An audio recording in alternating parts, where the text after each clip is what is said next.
भारत सरकार की हेल्थ से रिलेटेड एक स्कीम जिसका नाम है आयुष्मान भारत।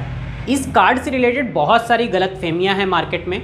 लोगों को ये नहीं पता होता है कि ये कार्ड यूज़ कैसे होता है। इस कार्ड के बारे में लोग बोलते हैं कि ये फर्जी है, ये काम नहीं करता, बहुत सारे हॉस्पिटल इसे नहीं लेते। तो आज की वीडियो में हम 3 ऐसे मेन कारण देखेंगे जिसकी वजह से ये गलतफहमियां फैल रही हैं। पहला तो ये है कि जब भी हमारे घर में किसी को भी हेल्थ से रिलेटेड इशू होते हैं तो हम उन्हें जल्दबाजी में किसी भी हॉस्पिटल में ले जाते हैं।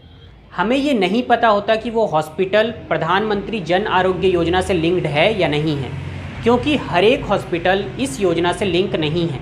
अगर आप किसी भी हॉस्पिटल में ले जाएंगे तो वहाँ पर हो सकता है वो हॉस्पिटल प्रधानमंत्री जन आरोग्य से लिंक ना हो और आपका वो कार्ड वहाँ पे एक्सेप्ट ना हो।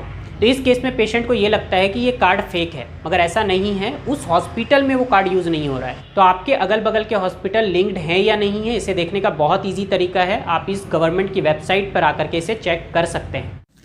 इसके लिए आप PMJAY हॉस्पिटल लिस्ट सर्च करेंगे। पहली जो वेबसाइट है उस पर क्लिक करेंगे, या फिर डायरेक्टली आप वेबसाइट के लिंक पर भी आ सकते हैं, hospitals.pmjay.gov.in। इस पर क्लिक करने के बाद आपको कुछ इस तरह का इंटरफेस दिखेगा। यहाँ पर आपको स्टेट सेलेक्ट करना है, जिस भी स्टेट से आप बिलोंग करते हैं। मैं झारखंड से बिलोंग करता हूँ तो मैं झारखंड चूज़ करूँगा। फिर डिस्ट्रिक्ट सेलेक्ट करेंगे। यहाँ पर हॉस्पिटल टाइप में आपको क्लिक करना है। हॉस्पिटल टाइप में 3 तरह के ऑप्शंस दिए गए हैं, पब्लिक मतलब गवर्नमेंट हॉस्पिटल, या फिर प्राइवेट। प्राइवेट में भी 2 तरह के हैं, आप प्राइवेट सेलेक्ट कर लेंगे या फिर गवर्नमेंट, जो भी आपको देखना है। उसके बाद ये जो कैप्चा है इसे आप सेलेक्ट करेंगे, इसे यहाँ पे टाइप कर देंगे। उसके बाद सर्च करने के बाद में आपको आपके उस एरिया में जो उस डिस्ट्रिक्ट में हॉस्पिटल्स हैं वो सब दिख जाएंगे। यहाँ पे जैसे मुझे दिख रहा है ASG hospital, Nayandeep eye hospital, sunrise hospital. तो ये डिटेल्स आप यहाँ से निकाल सकते हैं। तो आप उन्हें उसी हॉस्पिटल में ले जाइए जो आयुष्मान योजना से जुड़े हैं। दूसरी जो सबसे बड़ी कॉन्फ्लिक्ट होती है उसे समझते हैं। OPD और IPD का डिफरेंस पहले आपको समझना होगा। OPD का मतलब होता है आउट पेशेंट डिपार्टमेंट। आपने हर एक हॉस्पिटल में देखा होगा कि एक OPD डिपार्टमेंट होता है जहाँ पे एक डॉक्टर बैठते हैं और पेशेंट्स का फ्लो ज़्यादा होता है। यहाँ पर डॉक्टर से वो कंसल्ट करते हैं और डॉक्टर उन्हें कुछ दवाइयाँ लिख करके देते हैं, कुछ टेस्ट वगैरह लिखते हैं, वो सब पेशेंट को करवाने होते हैं। इन सब चीज़ों का जो खर्चा होगा ये इस कार्ड में कवर नहीं होता है। इसमें जो जनरली कवर होता है वो है IPD मतलब इन पेशेंट डिपार्टमेंट, जहाँ पे डॉक्टर आपको एडमिट करते हैं। जहाँ पे आपको एडमिट करने की ज़रूरत है उनके खर्च को इस कार्ड में कवर किया जाता है।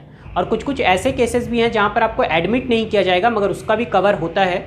जैसे आपको अगर किसी एनिमल ने बाइट किया स्नैक को छोड़कर तो उसका भी कवरेज यहाँ पर है, मगर वो एक्सेप्शनल केसेस है। मैक्सिमम केस में पेशेंट को एडमिट होना पड़ता है इसके लिए। तो जैसे ही आप IPD में जाके बोलते हैं कि मेरे पास आयुष्मान कार्ड है और मैं इसके तहत अपना इलाज करवाना चाहता हूँ, तो डॉक्टर आपको TPA के पास भेजेंगे जो उस हॉस्पिटल में मौजूद होते हैं, अगर वो हॉस्पिटल प्रधानमंत्री जन आरोग्य योजना से लिंक है। TPA का अर्थ होता है थर्ड पार्टी एडमिनिस्ट्रेटर, जिसे आयुष्मान मित्रा भी कहा जाता है। ये आपको पूरे प्रोसेस को गाइड करेंगे। मगर यहाँ पर मेजर कॉन्फ्लिक्ट आता है, वो हमारा थर्ड इशू है इस वीडियो का, वो समझते हैं। प्रधानमंत्री जन आरोग्य योजना में एक पूरी बीमारी की लिस्ट है, सरकार किन किन बीमारियों को कवर करेगी और उसके लिए सरकार कितने अमाउंट में हेल्प करेगी। तो हम इसमें एक पहले के एग्जाम्पल से समझते हैं कि इसमें जो बीमारी कवर की गई है, पहली बीमारी है बर्न।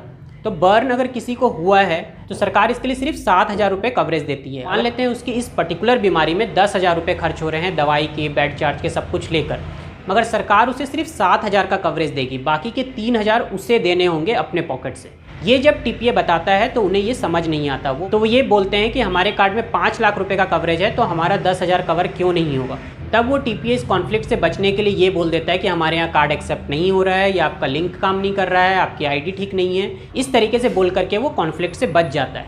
तो यहाँ पर समझने वाली बात यह है कि सरकार ने जो ये लिस्ट बनाई है, जो डिस्क्रिप्शन बॉक्स में मैंने इसका PDF भी डाला है, इसे देख करके आप समझ सकते हैं इस बीमारी में जितने अमाउंट का सरकार ने कवरेज दिया है उतने का ही कवर आपको उस हॉस्पिटल में मिलेगा। तो आज की वीडियो में हमने आयुष्मान कार्ड को लेकर हो रहे मेजर 3 कॉन्फ्लिक्ट्स के बारे में डिटेल में जाना। Thank you.